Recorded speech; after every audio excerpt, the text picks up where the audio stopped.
सपने बड़े हैं, सपने तक पहुंचने में समय लगेगा। देश को आगे लेके जाना है तो उसमें यूथ का रोल आगे जाके भी बहुत इंपॉर्टेंट रहेगा। मैं 2019 से सबसे मैंने ये स्टार्ट किया। I think it has help me a lot to improve me as a my self as a personal, achieve the develop nation by 2047। क्या आपके साथ कोई एम्बैरेसिंग मोमेंट हुआ है जो आप कैमरे पे शेयर कर सकते हो? कभी लड़कियों से बात करने की हिम्मत नहीं थी। So hello everyone, hello and welcome to my new video. आज के वीडियो में जो हमारे गेस्ट हैं उनका नाम है मिस्टर हर्षित हेमनानी। ये सूरत के स्वच्छता सर्वेक्षण के ब्रांड एम्बेसडर भी रह चुके हैं। बाय प्रोफेशन ये एक लॉयर है और इन्होंने सस्टेनेबिलिटी के लिए भी काफ़ी काम करा है, एनजीओज के साथ मिलकर के एनवायरनमेंट के लिए भी काफ़ी काम करा है। फिर साइबर क्राइम के खिलाफ भी सूरत साइबर क्राइम डिपार्टमेंट के साथ मिलकर काफ़ी काम किया है। सूरत एसएमसी के साथ मिलकर सस्टेनेबिलिटी और क्लीनलीनेस के लिए बहुत काम किया है। सो अब आगे क्या गोल होगा सूरत का और करंट क्या सिनारियो चल रहा है, इंटरनल क्या न्यूज़ है, सब कुछ आपको इस वीडियो में मिल जाएगा। So let's welcome to our guest mister Harshit Hemnani.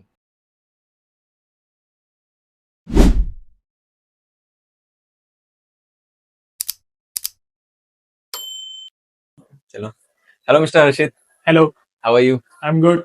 House life? बस चल रहा है जीवन, एडवेंचर्स में चलते जा रहे हैं तो चलता रहा है। बस जो जो चाहते थे वो हो रहा है। सपने बड़े हैं, सपने तक पहुंचने में समय लगेगा, बट सपनों को पूरा करने की जिद छोड़नी नहीं चाहिए रास्ते में अभी।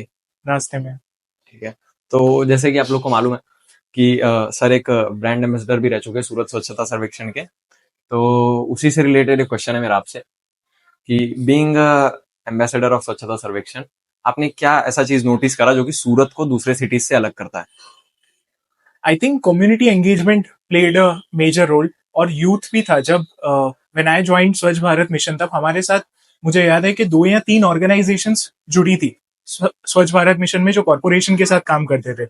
लोगों में जनरली एक पर्सपेक्टिव ये था कि कॉर्पोरेशन के नाम का एक डर होता था कि म्युनिसिपल कॉर्पोरेशन है, ये लोग सिर्फ अपने फायदे की चीजें करवा के हमें इसका कोई बेनिफिट नहीं मिलेगा। लोकल जो भी नॉन प्रॉफिट्स थे उनमें ये होता था। आई रियलाइज कि अगर सोसाइटी में कोई भी एक चेंज लाना है ना, तो चेंज लाने के लिए 3 चीजें सबसे बड़ी इंपॉर्टेंट है। एक एनजीओ जो उस पर्सपेक्टिव या मुद्दे को उठा के आगे बढ़ेगा। दूसरा चाहिए आपको म्युनिसिपल कॉर्पोरेशन का सपोर्ट जो उसको इम्प्लीमेंट करेगा। And third, you also need a political support as well, क्योंकि जब तक पॉलिटिकल विल नहीं होगा कोई चेंज लाने के लिए, तो अकेला म्युनिसिपल कॉर्पोरेशन कुछ नहीं कर पाएगा। और अगर म्युनिसिपल कॉर्पोरेशन का सपोर्ट नहीं होगा तो एनजीओ भी खाली अवेयरनेस नहीं कर पाएगा। तो सोसाइटी में अगर कोई भी चेंज लाना है तो it has to be 3 way thing. तो पिछले 2 साल में, आई थिंक 2022 और 23 में, व्हेन आई वाज मेरे टेन्योर में, हमने ये चीज नोटिस करी कि हमें कोलैबोरेशंस बहुत बड़ा है। जितने भी लोकल एनजीओ थे या नॉन प्रॉफिट ऑर्गेनाइजेशन थे, 2023 में जब हम नंबर 1 आए, we had 23 organisations and startups working on the principle of non sustainability और associated with Surat municipal corporation. इन लोगों को हमने इस तरीके से दिया कि अगर आपको फायदा भी चाहिए तो उन लोगों का ब्रांड भी ग्रो करना चाहिए, और उन लोगों का काम हम लोगों तक भी लेके गए। उसका काम बार्टर सिस्टम जो एक होता है, जो barter। तो बार्टर सिस्टम को हमने बेसिक लाइफ में इम्प्लीमेंट किया, और उसका रिजल्ट है कि धीरे धीरे धीरे करके हम आज इस लेवल तक पहुंच रहे हैं। आई थिंक मेन चीज होंगी वो कम्युनिटी एंगेजमेंट एंड यूथ का support. So that was the community engagement तो बहुत जरूरी है। मतलब अगर एक आदमी सब कुछ साफ कर रहा है, ठीक है, और दूसरा आदमी नहीं करेगा, वो कचरा करेगा, तो फिर तो नहीं हो पाएगा ना। एग्जैक्टली। कम्युनिटी एंगेजमेंट तो मस्ट है। सो अब जैसे कि सूरत ने अचीव कर लिया था, ठीक है, क्लीनेस्ट सिटी का, तो अब इसके बाद का टारगेट क्या है? आई थिंक अभी इंडिया ने वर्ल्ड कप जीता, T20 वर्ल्ड हाँ। कप, उसको सस्टेन करना बहुत इंपॉर्टेंट था। अभी Neeraj Chopra sir gold medal जीत के आए टोक्यो ओलंपिक्स में, तो लोगों की एक्सपेक्टेशन थी कि अभी इस बार भी गोल्ड जाएंगे। पूरा इंडिया रात को 1 बजे तक बैठ के जाग के देख रहा था कि ओलंपिक्स नहीं, देखा है। ओलंपिक्स देखेगा क्रिकेट को छोड़ के। अब वेस्ट इंडीज में क्रिकेट वर्ल्ड कप तो लेट नाइट देख रहे हो, बट अदर देन क्रिकेट, अगर देश ने इस बार में अगर रात को 1 बजे तक जागा है तो वो एक अचीवमेंट भी है। तो अब एक्सपेक्टेशंस बढ़ गई है लोगों की। आप नंबर 1 तो आ गए, बट नंबर 1 में उसको सस्टेन करना इज अ चैलेंज, और उसके लिए हमें अपना लेवल बढ़ाना पड़ेगा। जब इंदौर नंबर 1 आता था 6 साल से, तो हम लोग जो भी नीचे के लोग होते थे या नीचे की रैंकिंग्स में लोग होते थे, हमेशा देखते थे कि वो क्या कर रहा है। तो अब पूरे भारत में जितने शहर हैं उनकी नजर सूरत पे होगी कि भाई सूरत क्या कर रहा है, सूरत का कम्युनिटी एंगेजमेंट कितना स्ट्रांग है, या वो कौन किस तरीके के और इनोवेटिव प्रोग्राम्स वगैरह है। तो चैलेंज इज बिगर, एंड उसको सस्टेन करने में भी there has to be lot of other municipal corporations who are doing great job. तो उसको नंबर वन सस्टेन करना is a challenge, and slowly and steadily उस पे काम किया जा रहा है. बिहेवियर चेंज आई थिंक बहुत इंपॉर्टेंट फैक्टर है. जब हमने ये स्टार्ट किया था तो हमारा टारगेट था कि हमें नंबर वन लाना है, but at the same time शहर में जो बाकी सब चीजें हैं, बिहेवियर चेंज लाना एक बहुत बड़ा टास्क था. और हमारे सूरत में अगर आप देखोगे तो मैक्सिमम जो पब्लिक आती है वो बाहर से आती है, सूरत का लोकल पब्लिक मोस्ट ऑफ इतना नहीं पब्लिक है. बाहर से। सो सबसे बड़ा चैलेंज हमारे पास ये था कि Surat is called mini Bharat it's. अब नॉर्थ से साउथ से साउथ हर से प्रांत से लोग इंडिया में आ रहे हैं, सूरत में आ रहे हैं आज की डेट में, और वो लोग अपना कुछ ना कुछ कर रहे हैं. तो इन सबका behaviour change at one point of time में उनको कि ये सूरत मेरा शहर है, वो मेरा शहर वाली फीलिंग लाना इज द बिगेस्ट चैलेंज. और स्लोली स्लोली हम उसको जितना और अचीव कर पाएंगे, will grow towards a more sustainable city. और सूरत की आई फील मतलब इतने सिटीज आपने भी घूमा होगा, मैंने भी घूमा, तो उसमें मैंने एक चीज नोटिस करी कि सूरत की जो पब्लिक है बहुत एक्सेप्टिंग है, हर चीज में बहुत एक्सेप्टिंग है, और काफी क्राउड बहुत अच्छा है सूरत में. ठीक है, तो जैसे कि आप सस्टेनेबिलिटी की बात कर रहे थे अभी, तो अब क्लीनलीनेस और क्लाइमेट चेंज एक इनवर्सली प्रोपोर्शनल चीज है एक दूसरे से. ठीक है, तो फिर अब जो जिस हिसाब से क्लाइमेट हमारा चेंज हो रहा है, ठीक है, समंदर का लेवल जैसे बढ़ रहा है, सारी चीजें दिक्कत हो रही है, तो फिर ये जो है इसमें क्या कहते हैं, पब्लिक का क्या टेक होना चाहिए, पब्लिक को मतलब क्या दिक्कतें हो रही है कि पब्लिक नहीं कर रही है, कि पब्लिक को क्या करना चाहिए इस चीज के लिए. आई थिंक लोगों का सस्टेनेबल लाइफस्टाइल में एक बहुत इंपॉर्टेंट रोल है, बिकॉज सस्टेनेबल लाइफस्टाइल जब हमने बिहेवियर चेंज की बात करते हैं तो एक बेसिक चीज है. मुझे याद है कि नवरात्रि में हम लोग जा रहे थे यहाँ पे, रात को 1 बजे हम नवरात्रि में जा रहे थे अपने घर पे, और मैंने देखा कि हम लोग एक शॉप पे रुके स्नैक्स वगैरह लेने के लिए. तो मैंने रियलाइज किया कि वो शॉप ओनर जो था वो पूरी सस्टेनेबल चीजें यूज कर रहा है, सब प्रोडक्ट्स यूज कर रहा है, और उसका जो पूरा पैकेजिंग था सस्ता है. तब रात के 1 बजे मेरे दिमाग में एक चीज क्लिक हुई कि अगर ये चीज सारे सूरत के शॉप ओनर्स या जितने भी स्नैक्स वाले हैं वो इम्प्लीमेंट करना चालू कर दे, तो हम एक अच्छे लेवल पे, हम एक मास लेवल पे चेंज ला सकते हैं. बट इसके लिए पब्लिक का रोल भी उतना एक्टिव होना चाहिए कि दुकान पे अगर आप जा रहे हो, if a particular shop owner और जितने भी स्नैक सूरत, वो बोलते हैं काशी नु मरण अने सूरत नु जमण, तो खाने पीने की चीजें में भी बहुत सारी ऐसी चीजें कि आपको सस्टेनेबल प्रैक्टिसेस यूज करनी पड़ेगी. आप खुद की बॉटल्स लेके जा सकते हो, चाय पीने जाते हो तो ग्लासेस कौन से हैं, कांच के ग्लासेस हैं या जो डिस्पोजेबल्स होते हैं, उनको जितना ज्यादा आप अवॉइड कर सकते हो उतना ज्यादा बेनिफिशियल है. तो बिहेवियर चेंज जो हमारी बेसिक हैबिट्स है वो हमें खुद ही चेंज लानी पड़ेगी. एंड सोसाइटी का, सूरत का रोल, जो भी पीपल है, आज अपन ट्रैफिक की बात ट्रैफिक करते हैं, बहुत चेंज हुआ अभी. ट्रैफिक बात हुआ तो वो क्यों हुआ, क्योंकि लोगों ने उसको एक्सेप्ट किया. तो सस्टेनेबिलिटी में भी अगर आप भले आज अगर अपन नंबर वन आ गए, बट चैलेंज यहाँ पे खत्म नहीं हुआ है. ये लोगों को अभी और एक नेक्स्ट लेवल पे लेके जाना पड़ेगा, और उनको ये बिहेवियर चेंज लाना पड़ेगा कि नहीं, मुझे ये मेरा शहर है और मुझे इसको चेंज करना है. बिकॉज ट्रैफिक में हम देख रहे हैं कि एक बहुत स्ट्रॉन्ग लेवल पे चेंज आया, तो उसमें गवर्नमेंट विल भी है. अगर आप देखो जो भी टॉप पॉलिटिकल लीडर्स हैं या कमिश्नर है, तो सेम में इसमें भी और थोड़ी स्ट्रॉन्ग गवर्नमेंट विल आएगी तो will go to a next level. Okay. And अभी एक चीज मैं बोलूंगा, अगर आप अग्री करते हो तो हाँ बोलना, नहीं तो अगर आप अग्री नहीं करते तो you can correct me if I am wrong. तो फिर अगर मेरे हिसाब से मैं क्या मानता हूँ कि जो पब्लिक है उसमें लैक ऑफ एजुकेशन है, जिसकी वजह से क्लाइमेट चेंज का अवेयरनेस नहीं है पब्लिक के बीच में. तो उसमें हम कैसे एजुकेट कर सकते हैं लोगों को क्लाइमेट चेंज को लेकर के. I think education plays a major role in climate change. तो हमने एक 2023 में कैंपेन स्टार्ट किया था एजुकेशन को सुधारने के लिए.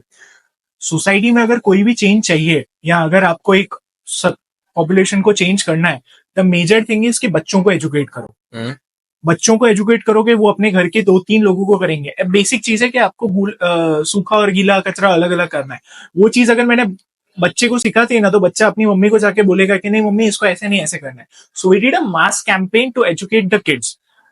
जनवरी 2023 में जब हमारा मेन पीक चल रहा था, हमने 2 महीने में शहर के 300 से ज्यादा स्कूल्स कवर किए, just to do the awareness programmes with support of our NGO. अब खाली म्यूनिसिपल कॉर्पोरेशन अकेला नहीं पहुंच, यहाँ पे इन एनजीओ का रोल आता है और बहुत सारी अदर ऑर्गेनाइजेशंस का रोल आता है. तो education plays a major role, क्योंकि लोगों को जब तक पता नहीं चलेगा कि करना क्या है, वेस्ट प्रैक्टिसेस क्या है, सस्टेनेबल प्रैक्टिस क्या है, कौन सी चीज में से हम कंपोस्ट बना सकते हैं, या हमारे ही वेस्ट, हमारा waste to wealth last year का मेन जो थीम था कि वेस्ट टू वेल्थ किस तरीके से हम कर सकते हैं, तो जब तक वो लोगों में एजुकेशन नहीं आएगी तब तक उतना ज्यादा इम्पैक्ट नहीं आएगा. तो education I think plays a major role, और म्यूनिसिपल कॉर्पोरेशन भी करंटली उस पे बहुत अच्छे लेवल पे काम कर रहा है कि मैक्सिमम जाके कम्युनिटीज में, स्लम्स में भी जाके लोगों को एजुकेट किया जा रहा है कि आपको किस तरीके से कंपोस्ट बनाना है या जो भी अपनी वेस्ट प्रैक्टिसेस है उस पर करना है। तो उसका मेजर रोल हमें आगे जाके देखने को भी मिलेगा। तो ये तो आपने एजुकेशन बोला, जो ये तो किड्स के लिए है, ठीक है, बट जो पेरेंट्स है जिनको इनके बारे में नहीं मालूम, उनको कैसे अवेयर करें? तो कम्युनिटी प्रोग्राम्स जो होते हैं उसमें हम लोग पेरेंट्स के साथ भी एंगेजमेंट रखते हैं कि जैसे आप अगर रेडियो चैनल्स देख लो, रेडियो चैनल्स के थ्रू जितना भी अवेयरनेस होता है या सोसाइटी में ट्रैफिक में भी जाके करना है। अब सूरत में एक बहुत बड़ी प्रॉब्लम थी कि भाई स्पिटिंग फ्री, ये मुद्दा मैं जब 2022 में सबसे पहले बना था, ये मेरा बहुत स्ट्रॉन्ग मुद्दा था कि नहीं इस चीज को बंद रखना है, क्योंकि अगर नंबर 1 तक पहुंचना है तो ये चीज आपको सबसे पहले नड़ेगी कि स्पिटिंग फ्री सूरत तो होना ही चाहिए। तो उसमें हमने क्या किया कि अलग अलग पान की दुकानों पे जाके अवेयरनेस के जो बोर्ड्स हम लगाते हैं, और उसको है ना थोड़ा क्रिएटिव वे में, जो भी अपने बॉलीवुड फिल्म्स के डायलॉग्स हो गए या उस तरीके से हो गए, तो क्रिएटिव वे में हमने उसको कैंपेनिंग किया रेडियो के थ्रू, और अलग जाके वराछा जो अपन बोलते हैं कि जो तो कैपिटल है कैपिटल है, तो कैपिटल को ही तोड़ने का काम सबसे पहले हमने वराछा के जितने पान के गल्ले थे वहां पे जाके रेडियोस के आरजेस के साथ, माई एफएम के साथ कोलैबोरेशन में करके अलग अलग रेडियो चैनल्स के जो भी आरजेस है उनको लेके हमने वहां पे एक अवेयरनेस कैंपेन्स कराई।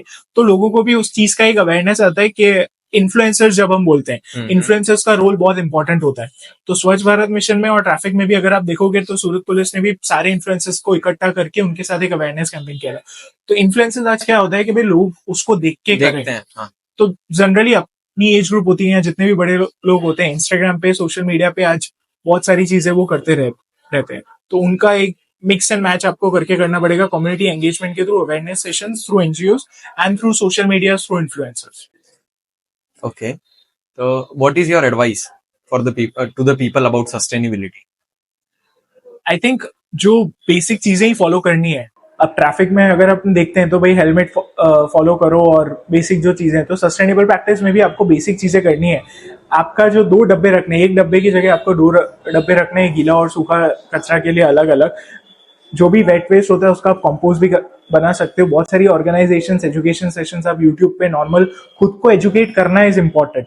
तो एजुकेट करके आप उसका कंपोस्ट कैसे बना सकते हो, उसके में भी आपको बहुत सारे बेनिफिट्स देखने को मिलेंगे एज अ लॉन्ग टर्म। कि आप खाद बना रहे हो, आपका जितना भी पैसा, प्लांट्स होते हैं हमारे पास से, तो वेस्ट प्रैक्टिसेस खुद नहीं, अब नॉर्मल लोग जितने डेवलप करते जाएंगे उतना आगे जाके लॉन्ग रन में, और खुद को चेंज करना पड़ेगा। आई थिंक सोसाइटी को जब भी हम चेंज करते हैं तो हमें हमारी चॉइसेस चेंज करनी पड़ेगी। शुरुआत अपने से ही होगी। जब तक खुद से चेंज नहीं करोगे ना, तब तक you can not tell the world that you should do this and do this. It's important to change ourself, उसके बाद ही आप सोसाइटी को एक स्टेप पे लेके जा सकते हो। So as all you people know, sir cyber crime के लिए भी काम करते हैं। तो नेक्स्ट क्वेश्चन मेरा उसी के रिगार्डिंग है कि साइबर क्राइम का मेन रीजन क्या है? क्या है ये अनएम्प्लॉयमेंट है? अनएम्प्लॉयमेंट मेन रीजन है साइबर क्राइम का? अनएम्प्लॉयमेंट कुछ हद तक कह सकते हैं, बिकॉज साइबर क्राइम जो है वो बहुत सारे फैक्टर्स को लेके बनाया जाता है। अगर आप साइबर क्राइम के मेन मुद्दे देखो तो अनएम्प्लॉयमेंट उसका है, बट उसके साथ बहुत सारे अदर फैक्टर्स भी इन्वॉल्व है। लैक ऑफ एजुकेशन आप बोल सकते हो, plus greediness is a main thing. कम समय में लोगों को ज्यादा पैसे कमाना है, खुन्नस निकालनी है किसी से। और साइबर क्राइम आज एक दुनिया में बहुत इंपॉर्टेंट इशू है। मतलब सूरत और अहमदाबाद में, I was a law student, और तब मैंने रियलाइज किया कि सूरत और अहमदाबाद में एक रिपोर्ट मैंने पढ़ी कि साइबर क्राइम 300% तक बढ़ा है 2023 में। So that was a major issue. So I thought that being a law student, it's important to work on this particular issue as well. We collaborated with Surat Cybercrime Cell, or VT Choksi Law College में I was studying, and we did some good shows through radios or talk shows. और suddenly ये realise हुआ awareness programmes करते करते भी कि लोगों को अभी तक साइबर क्राइम के बारे में इतना बेसिक नॉलेज नहीं है। और Surat being a textile and diamond industry, यहाँ पे साइबर क्राइम नेक्स्ट लेवल पे जा रहा है। क्यों? क्योंकि लेबर सेक्टर में आप देखो, लेबर सेक्टर में लिंक्स आ जाएगी, और साइबर क्राइम अभी बहुत नेक्स्ट लेवल पे पहुंच चुका है। मतलब लोग पुलिस की आइडेंटिटी फेक बना के वो वीडियो कॉल स्काइप में करते हैं क्या। और अगर आपने स्काइप ऑन किया उतने में आपका वो फोन पूरा वो हैंग करके, आपका हैक करके वो पूरा काम कर देंगे। तो आई थिंक अवेयरनेस बहुत इंपॉर्टेंट है, और लोगों को जितना ज्यादा, जैसे हम सस्टेनेबिलिटी बोलते हैं, साइबर क्राइम भी एक ऐसा ही मुद्दा है कि education will play a major role. और अनएम्प्लॉयमेंट कुछ हद तक मैटर करता है, but cyber crime is a very all together a big game, I can say. और साइबर क्राइम क्या है? मतलब बेसिकली अगर इसको बड़े टर्म में पूछे तो साइबर क्राइम क्या है? मतलब कुछ रैंडम गाइस बैठ के किसी को कॉल करके फिशिंग कर रहे हैं वो है, या फिर ये बिहाइंड द सीन बहुत बड़ा गेम है, मतलब बहुत बड़े बड़े लोग उसके अंदर इन्वॉल्व है, पॉलिटिशियंस या फिर? इसके तीन मुद्दे हैं आई थिंक। अगर आपने सुना हो कि अगर थर्ड वर्ल्ड वॉर होगा तो तो it would be a cyber war cyber war. और बायो वॉर, बायो में केमिकल वॉर में। तो ये जो आज अगर देख रहे हैं साइबर क्राइम बहुत सारी चीजों से इम्पैक्ट होता है कि कोई एक बंदा नॉर्मल एक घर में भी बैठ के कर सकता है, वो किसी का भी फोन हैक कर सकता है, उसके पास टेक्निक्स हैं। और it can be a political issues के थ्रू भी आप दूसरे देश के सिस्टम्स को हैक कर सकते हो। अभी जो वॉर्स चल रहे हैं उसमें हमने देखा है कि साइबर क्राइम्स का जो होता भी है। हैकर्स हैं उन्होंने सामने वाले देश के साइबर क्राइम पूरे सिस्टम टेलीकॉम सिस्टम पे भी अटैक किया हुआ है। तो इसको एक एज अ वेपन भी लोग यूज कर रहे हैं, और ऑर्गेनाइजेशन लेवल पे भी हमको सिक्योर रहना बहुत इंपॉर्टेंट है। It's a big game. अलग अलग तीन मुद्दे हैं। एनी पर्सन कैन स्मॉल एक रूम में से बैठ के भी चला सकता है जहां उसको चलाना है। पॉलिटिकल जो देश है दूसरे देश पे अटैक करने के लिए भी आज उसको आप यूज कर रहे हो, प्लस एक ऑर्गेनाइजेशनल लेवल पे भी बहुत लोग उसको यूज कर रहे हैं आजकल। कोई एक्स्ट्रा डिटेल साइबर क्राइम के बारे में, मतलब जैसे पब्लिक कैसे सेफ रह सकती है उस चीज से? पब्लिक को सबसे पहले एजुकेट होना पड़ेगा। जो नॉर्मल लिंक्स है, जो बेसिक लिंक्स आती है, आपको लिंक्स पहले तो वेरीफाई करनी होगी कि ऑथेंटिक लिंक है कि नहीं है। उसमें एक लिंक बहुत ज्यादा चलती है, वो जो लेबर सेक्टर आपने बोला वहां पे बहुत ज्यादा चलती है। वो क्या होता है ना कि फ्री रिचार्ज वाला एक फ्री लिंक आता है रिचार्ज कि जियो प्रोवाइड कर रहा है अंबानी की बेटे की शादी की गिफ्ट दे रहा है गिफ्ट दे रहा है। तो फ्री रिचार्ज मिल रहा है 3 महीने, ये लिंक शेयर करो फिर इस पे ये करो, तो वो बहुत ज्यादा चल रहा है। तो आई कैसे इन सबसे प्रोटेक्ट रह आई सकते थिंक हैं? जो लालच, वो बोलते हैं ना लालच बुरी बला है। और पहले के जमाने में ना, अभी ये 6 महीने पहले तक ऐसी ये फ्री गिफ्ट वाली लिंक्स बहुत चलती थी। आपको 1 लाख रुपए मिल गया है, आपको 2 लाख रुपए मिल गया, ये लिंक पे क्लिक करो और आपको ही मिल जाएगा। भैया एक बेसिक दिमाग लगाओ। अगर तुमको बिना मेहनत करे लाख रुपए लाख कोई रुपए कोई दे रहा है, कोई क्यों क्यों देगा? दे? सही बात। तुम इतने तो लकी हो नहीं दुनिया में कि भैया हाँ हम लोग को लाख रुपए मिल रहा है, हमने ये कर रहा है। और लॉटरी वाला सिस्टम है ना, वो दिमाग में से दिमाग निकालना में से निकालना पड़ेगा। तो ये कहना कि जो मेहनत की कमाई है ना वही मिलेगी। तो जब तक हम ये फ्री बीज में से नहीं बचेंगे ना, तो उससे कोई मतलब नहीं है। साइबर क्राइम का जो मेन मुद्दा है, आज आपको लालच ही दी जाती है, आप ये जीत गए, आप वो जीत गए, आप इस लिंक पे क्लिक करो आपको। तो वो फ्री बीज जो है वो हाँ अपने फ्री। दिमाग से निकालनी पड़ेगी। थोड़ा एजुकेशन पे स्ट्रॉन्ग करना पड़ेगा। और 2 फैक्टर ऑथेंटिकेशन, हमारे जो भी पासवर्ड्स हैं इंस्टाग्राम से, सोशल मीडिया अकाउंट्स है, इंस्टाग्राम मैक्सिमम लेवल पे हैक होता है। इन्फ्लुएंसर्स में लेके आज की तारीख में देखा जाओ तो सबसे पहले इन्फ्लुएंसर्स का इंस्टाग्राम और यूट्यूब भी हैक हाँ होता है काफी। कि यूट्यूब हैक करो और उसके बाद आपको बोलेंगे कि आप इतने पैसे दो तो हम आपको ये करके देंगे। You have to be educated कि अगर ऐसा हो रहा है तो कैसे कर रहा है। साइबर क्राइम के जो नॉर्मल नंबर्स हैं उनको आप देखो कि जो भी है। और साइबर क्राइम डिपार्टमेंट सूरत का बहुत एक्टिव है आज के लेवल पे। I personally work with them. तो वो लोग भी उस लेवल पे आपकी complain with in 24 hour register करके उसका निकाल ला देते हैं मैक्सिमम लेवल पे। तो कभी भी ऐसा हो तो डरना नहीं है। सबसे पहले तो यू हैव टू सी कि क्या हो रहा है। साइबर क्राइम में सबसे पहले कंप्लेन लॉन्च करो, और अपने जो भी पासवर्ड है 2 फैक्टर ऑथेंटिकेशन जो हम आज मेनली बोलते हैं उसको एनेबल करके बेसिक सिक्योरिटी अपनी रखो। और अब ये जो भी लिंक्स आती है फ्रीबीज पे उस पे क्लिक मत करो। और दिक्कत ये भी हो जाती है ना कि लोगों को मालूम नहीं है 2 फैक्टर ऑथेंटिकेशन के बारे में। अभी जो एजुकेटेड है जिसको मालूम है वो तो कर लेते हैं, बट कई लोगों को नहीं मालूम होता है। तो उसके लिए कोई कैसे एजुकेट कर सकता है? इसके लिए हमने मेरा मेन फोकस लेबर सेक्टर पे ज्यादा था करंटली। क्योंकि एक तो उनके पास ऑलरेडी उतना होता नहीं देने के लिए, बट जो भी होता है वो भी लेके चले जाते वो भी हैं, लेके फिशिंग चले हो जाती जाते है हैं। उसके साथ भी। Labour sector was the most vulnerable, I realise that. And जो हम लोग कैंपेन्स करें, जो भी लॉ स्टूडेंट्स मतलब लॉ कॉलेजेस होते हैं, 2 कॉलेजेस हैं मेन, वीएनएसयू और वीटी चौकसी लॉ कॉलेज में। तो इन बच्चों का जो भी लीगल एड डिपार्टमेंट्स होता है, तो we have collaborated with legal aid department कि ये लोग अब जाके अवेयरनेस सेशंस कंडक्ट करेंगे जितने भी लोकल लेवल लेबर सेक्टर है या अलग अलग जगह पे कम्युनिटीज में जाके। बिकॉज साइबर क्राइम से लड़ने का एक ही तरीका है, एजुकेशन। एजुकेशन। एजुकेटेड जब तक लोग नहीं होंगे ना, तो वो, और गवर्नमेंट भी उस टीम में हमारे सिस्टम्स भी और स्ट्रॉन्ग कर रही है कि नेशनल लेवल पे, because it's a part of now national security, कि कोई दूसरा देश आके हमारे सिस्टम्स हैक करके नहीं चला जाए। तो you have to be very strong. दो दो लेवल पे गवर्नमेंट भी इस पे काम कर रही है, but basic as a common citizen you have to keep your self educated and stay away from the freebies thing. उस लेवल पे काम करना पड़ेगा। सो एक इसी के रिलेटेड सीरीज भी आई थी, अगर आपने देखी है तो जामताड़ा करके, तो वो जो छोटा सा गांव है वहां से जितना उस सीरीज में दिखाया गया है और रियल में भी वहां के उसी एक जगह से बहुत ज्यादा साइबर क्राइम होता है। लोग वही फिशिंग करते कॉल करके, कॉल वाला स्कैम। तो वहां पे ये मैं क्या समझता हूँ कि जामताड़ा एक छोटी जगह है, वहां पे एम्प्लॉयमेंट नहीं है, तो लोगों को चाहिए, पैसे तो चाहिए घर चलाने के लिए, हर चीज करने के लिए। तो वहां पे उन लोग ने अपना इजी तरीका निकाल लिया और वो थी यही फिशिंग करने का। तो अब एम्प्लॉयमेंट, अनएम्प्लॉयमेंट भी एक रीजन हो सकता है इस चीज का। कुछ हद तक कह सकते हैं, बट अनएम्प्लॉयमेंट में आप क्राइम नहीं करोगे। मतलब अगर आप बोलो कि अभी अनएम्प्लॉयमेंट है आप, मेरे देश में, तो सॉरी आपको काट रहा हूँ मैं हम्म, बीच में, बट बिहार अगर आप देखो तो बिहार में कैसा है, एम्प्लॉयमेंट बहुत कम है, बहुत ज्यादा कम है। तो वहां पे अगर आप जाके देखोगे ना तो कई केस में क्या होता है, कई बारी वो जो छोटी छोटी चोरियां होती है रोड पे चलते हुए, फोन छीन लिया, चाकू दिखा के पर्स ले लिया, वो सब बहुत ज्यादा होती है। वो क्योंकि वो लड़के हैं सेम ही एज के, यही 20 22 23 साल के लड़के होते हैं, 17 18 ऐसे ही होते हैं यही एज के। अब उनको क्या है, घर तो चलाना है, जिम्मेदारी उनके सर पे, तब उनको अपना घर तो चलाना है। अब उन्होंने इजी तरीका ढूंढ लिया कि ये चेन स्नैचिंग और स्नैचिंग करके, ठीक है। तो अब मेन रीजन वहां पे क्या निकल के आया कि अनएम्प्लॉयमेंट। अगर वहां पे एम्प्लॉयमेंट होता तो वो जॉब करके अपना घर चला सकते थे। तो अनएम्प्लॉयमेंट भी तो एक रीजन हो सकता है ना, ये जो स्नैचिंग हो रही है इसको, और साइबर क्राइम, फिशिंग। अब मैंने अभी लॉ कंप्लीट किया है। ठीक है। अब लॉयर का काम है कि भाई जस्टिस में कानून जो हम बोलते हैं, जिस तरीके से पुलिस और लॉयर दोनों का एक सोसाइटी में एक बहुत इंपॉर्टेंट रोल रहता है। हमें बेसिक एथिकल, हमारे बिजनेस में एक ये चीज आती है, प्रोफेशनल एथिक्स। Professional ethics. अब घर चलाने के लिए या हमारे सोसाइटी में एज अ, अगर किसी को एक अच्छा इंसान बनना है, कि आज समाज का एक अच्छा इंसान बनना है, तो वो क्राइम करके अपना धंधा नहीं चलाएगा। भारत देश में आज की तारीख में अनएम्प्लॉयमेंट है, ये हम मानते हैं, it's is a fact, you can not deny from it कि अनएम्प्लॉयमेंट है। देश डेवलपमेंट की तरफ आगे बढ़ रहा है, the government is has done quite a good job in last 10 years, but that doesn't mean that youngsters would turn to crime और डूइंग साइबर क्राइम्स और डूइंग थिंग्स कि भाई देश में अनएम्प्लॉयमेंट है तो हम नहीं करेंगे।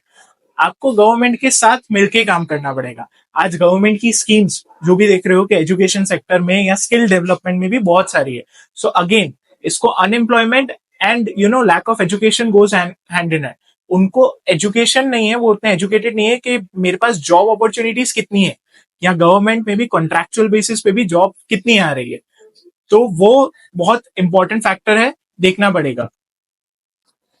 सो बीइंग अ लॉयर, जो हमारे बेसिक राइट्स हैं उसके बारे में, जो कॉमन लॉज है जो कि आज की डेट में बहुत ज्यादा जरूरी है, तो उनको जानने का क्या इंपॉर्टेंस हो सकता है एक नॉर्मल आदमी के लाइफ में। एक बहुत सिंपल चीज है, जब मैं लॉयर नहीं था ना, तो पुलिस के नाम से एक डर लगता था। आज कोई भी अगर नॉर्मल सोसाइटी में भी जाके देखोगे ना, तो पुलिस का एक खौफ होता था। हाँ। आप अगर आपको लॉस पता है कि आपके फंडामेंटल राइट्स क्या हैं या क्या, और ये हर इंसान के जीवन में, आप किसी भी बिजनेस में, whether you are an MBA, आप बैंक में जॉब कर रहे हो, आप मार्केटिंग फील्ड में हो, कुछ हो, आपको आपके बेसिक फंडामेंटल राइट्स पता होने चाहिए, because that will increase your confidence कि मुझे डर नहीं लगेगा। अगर आज सोसाइटी में कुछ भी हो रहा है, मैं किसी भी सिनेरियो में हूं, मुझे पता है कि मेरे फंडामेंटल राइट्स क्या है, सही और गलत क्या है। तो सही और गलत की समझ रखने के लिए लॉ एक इम्पॉर्टेंट है। I think the biggest motivation for me to do law was, I wanted to change the system. System समझ चेंज करने के लिए उसको समझना बहुत जरूरी है। तो अगर सिस्टम को चेंज करना है तो सिस्टम को समझना बहुत इंपॉर्टेंट है। So that's why I think that was the biggest motivation for me to do the law as well.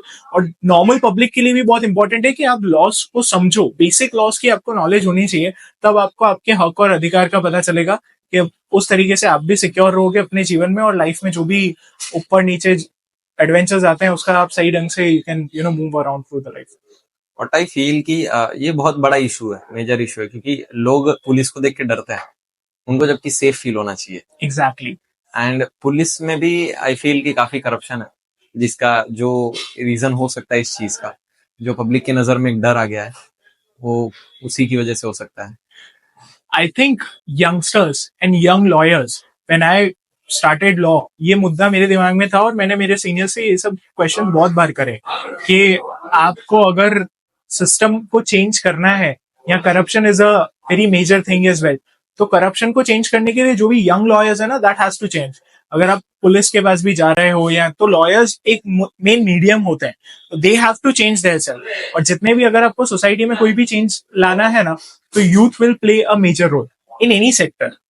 तो लॉ के डिपार्टमेंट में भी अगर आपको चेंज लाना है तो young lawyers would do a major change, और उनको चेंज करना पड़ेगा कि नहीं, हमें ये करप्शन नहीं रखना है, we have to change. Police अपने आप बदल जाएगी। गवर्नमेंट आज है हमारे पास उतनी स्ट्रॉन्ग कि जो पुलिस पे भी एक्शंस ले रही है, जितने भी केसेस बाहर आते हैं। इवन म्युनिसिपल कॉर्पोरेशन में भी जितने भी केसेस आते हैं तो हमारे पास उन पे स्ट्रिक्ट एक्शन लिया जाता है। बट हमें अपने आप को चेंज करना पड़ेगा as a normal human being, और young lawyers will play a major role in changing the system. And होता क्या है कि अगर रास्ते में जाते हुए पुलिस ने पकड़ लिया, लाइसेंस नहीं है, तो एक इजी एक्सेस मालूम है सबको, कुछ पैसे दे दो और निकल जाओगे, तो वो भी एक करप्शन ही है। एंड आज के टाइम में सबसे ज्यादा अच्छी चीज जो है वो हर आदमी के हाथ में फोन है। अगर तुम्हारे साथ कुछ सही नहीं हो रहा है, कुछ गलत हो रहा है, तो you can make a video and do your thing. So recently you have visited to Banaras, तो वहाँ पे क्या एनर्जी फील करा आपने, पूरे घाट वगैरह सब कुछ देख के, डेड बॉडीज सब कुछ? आई थिंक बनारस का एक favourite memory which I would first of all share, मेरी दोनों नानियां, नानी और उनकी sister Sister. Got lost in the streets of Banaras, and I was like scared as hell because it was my responsibility. You are 27 people together, और सबको साथ में लेके चलना, जो भी एल्डर्स की थी वो रिस्पॉन्सिबिलिटी मेरी थी। सडनली बनारस में क्या होता है कि जो भी गलियां होती है, हम लोग काशी हाँ, एक तो विश्वनाथ काफी पतली मंदिर, पतली गया, बहुत भीड़ भी बहुत भीड़ भी थी, तो काशी विश्वनाथ मंदिर से हम निकले लंच वगैरह करके, सबको पैदल रिक्शा में दो दो करके, जहाँ पे हमारी बस थी, क्योंकि बस couldn't enter the streets of Banaras. तो पैदल रिक्शा में जैसे मैंने वो उन दोनों को बिठा के रवाना किया, सडनली आई रियलाइज कि दोनों के पास फोन तो है ही नहीं, बिकॉज फोन वर सबके बैग्स में और थे। और अंदर काशी विश्वनाथ मंदिर में फोन अलाउड नहीं है, तो वो फोन मेरी मम्मी और मासी के बैग में था, फोन नहीं था दोनों के पास। वो दोनों निकल गए। जैसे ही वो निकले तो थोड़ा आगे जाने के बाद मुझे थोड़ा इंट्यूशन अंदर से आया कि अगर ये गुम हो गए सो व्हाट। तो सडनली वो अंदर का जो लॉयर होता है ना, उस दिमाग पे वो दिमाग लगाना चालू कर दिया था। तो बाकी जितने भी लोग थे, 2-3 रिक्शाज में मैंने बिठा के उनको सबको रवाना किया, एंड वी रीच। हम पहुंच गए, लेकिन सबसे पहले वो रिक्शा निकली थी, हम लोग पहुंच गए, बट वो लोग अभी तक पहुंचे नहीं।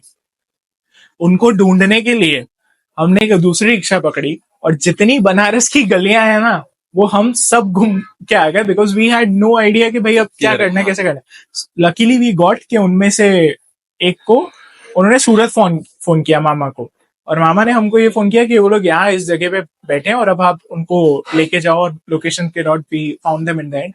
But I think it was a crazy adventure, और उस एडवेंचर में मेरे को पूरा बनारस की जितनी गलियां थी सब घूम गई। But overall I think Banaras was a magical experience from being there at 80 ghats twice. It was like bucket list tick, आप बोल सकते हो। और वहां पे एक अजीब सी फीलिंग थी उस हवा में, जब आप गंगा में भी we went for a boat ride, वो 2 घंटे की boat ride. I think I was there at a perfect place at a perfect time in Banaras, every moment.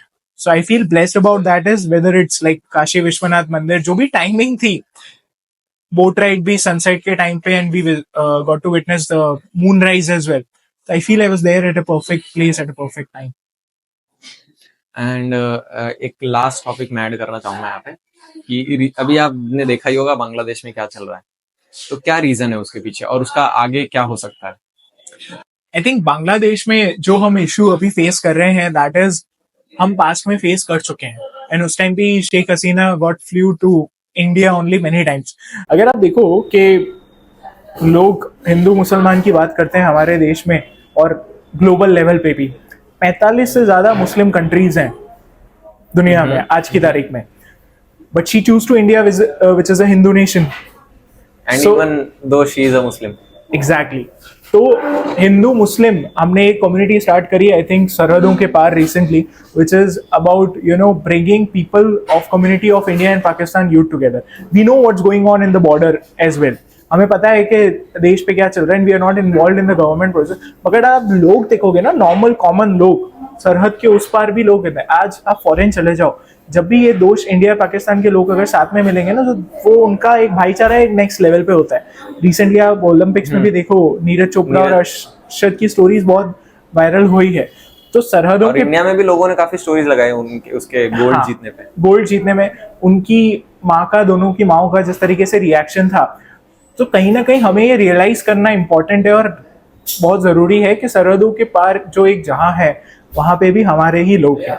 तो whether it's Bangladesh, whether it's Pakistan or any other part of the world, violence at any place needs to be condemned. जो भी हो रहा है वो गलत हो रहा है. Indian government is taking a closer look at it. The Prime Minister was in India, of Bangladesh was in India as well. So ये चीज़ हम पहले फेस कर चुके हैं. India knows how to deal with this situation. And India government in the coming scenario will definitely take strong action to condemn this. UNHCR जो हम बात करते हैं, यूनाइटेड नेशंस में भी बहुत सारे ग्रुप्स हैं. कल ही एक लिंक सर्कुलेट हुई where the petition was filed to United Nations to take strong actions at the international level as well. Because हमने अभी रिसेंटली पैलेस्टाइन या यूक्रेन के भी इशू में देखा था, the global level people came together on this issue. It's important that global level पे भी लोगों को एक साथ आके खड़ा होकर अपनी वॉइस उठाने की जरूरत है. बिकॉज वहां पे भी अगर आप देखो तो विद्यार्थी आंदोलन का नाम देके आप वायलेंस कर रहे हो. हाँ, उसमें सिर्फ विद्यार्थी नहीं थे, वो काफी बड़ा एक पॉलिटिकल फेस विद्यार्थी को बनाया जा रहा है. हाँ. पीछे से पॉलिटिकल लोग आज कर रहे हैं. तो विच इज एन सिर्फ एग्जाम. बांग्लादेश नहीं था, बहुत सारे अलग अलग लोग भी इन्वॉल्व है. पाकिस्तान भी अगर कुछ हद तक, सेकंड पाकिस्तान बनाने का वो चल रहा है अभी तो बांग्लादेश में. बट आई थिंक इसमें से अगर ओवरऑल जो हम एक चीज लेके जाए ना, तो what I would take is कि अगर आपके देश का यूथ एक सही डायरेक्शन पे है तो your country can progress. But आपके देश का अगर यूथ सही डायरेक्शन में नहीं है तो situations can Bangladesh can happen. So that's why youth को जितना भी लोग है, कोई भी आज इंडिया के पास सबसे लार्जेस्ट यूथ है पूरे देश में. पॉपुलेशन में तो हम आगे ही हैं, बट चाइना के भी कंपेयर, चाइना के पास जो पॉपुलेशन है वो ओल्ड पॉपुलेशन है. तो स्किल्स की बात करें, अगर आज इंडिया को आने वाले 2047 की हम बात करते हैं कि develop nation, practically it's a tough task economy wise या बोलो, और youth has to play a major role. तो देश को आगे लेके जाना है तो उसमें यूथ का रोल आगे जाके भी बहुत इंपॉर्टेंट रहेगा. And in the and I would just sum up, society में यंगस्टर्स के ऊपर रिस्पॉन्सिबिलिटीज भी होती है. हमें हमेशा बोला जाता है कि अपने करियर पे ज़्यादा फोकस करो. I been involve in lot of social work as well, but family में से एक आवाज़ हमेशा से ये भी आती है कि you need to focus on your career as well. और ये सोसाइटी में जितना भी आप जो भी अवेयरनेस प्रोग्राम कर रहे हो, आप ये छोड़ दो और अपना जीवन में पहले सेटल हो जाओ. But I think we all youngsters should take it as a responsibility as a citizen of India कि हमें अगर हमारे देश को आगे लेके जाना है तो we need to take action. अगर आपके पास एक स्किल है कि you are a good leader and you have that leadership skills, so you need to utilise that skill as well. Doesn't matter any of the skills you have. आपके देश में आपको एक चेंज लाने के लिए आपके पास जो भी स्किल है, अगर आप कुछ भी कंट्रीब्यूट कर रहे हो, तो बोलते हैं बूंद बूंद से सागर बनता है. तो जितने यंगस्टर्स अपने अपने डेवलपमेंट में अपनी अपनी स्किल्स यूटिलाइज करके इस कंट्री को आगे बढ़ाने की कोशिश करेंगे, that's our India can ultimately grow and we can achieve the developed nation by 2047. So that's it. We have reached to the end of the podcast. It was a nice time I spent with you. Amazing. Thank you. And we'll meet again and we'll make another podcast together. Definitely. Thanks you. It was a great to be a part of this show. And I think awareness programs में भी हम देखना चाहें तो आगे इस तरीके के shows बहुत ज़रूरी है सोसाइटीज़ में आने के लिए, बिकॉज जितने भी लोग काम कर रहे हैं उनका एक कि वो लोग क्या कर रहे हैं अवेयरनेस सेशंस के लिए. So you are doing a great job, so congratulations for this. Thank you. As you know the name of the channel, I would like to ask you, क्या आपके साथ कोई एम्बैरेसिंग मोमेंट हुआ है जो आप कैमरे पे शेयर कर सकते हो? आई थिंक रिसेंटली एक हुआ था, थोड़ा फनी था, बट एम्बैरेसिंग मोमेंट यार बहुत सारे हुए जीवन में. I think it was from my college days as well. So एक personal level पे the people who know me, I was very shy. ये जितना मैं बोल रहा हूँ, I was introvert, extrovert after joining this NGOs and all that stuff. तो उससे पहले 2019 से पहले I was a very shy kid. कभी लड़कियों से बात करने की हिम्मत नहीं थी.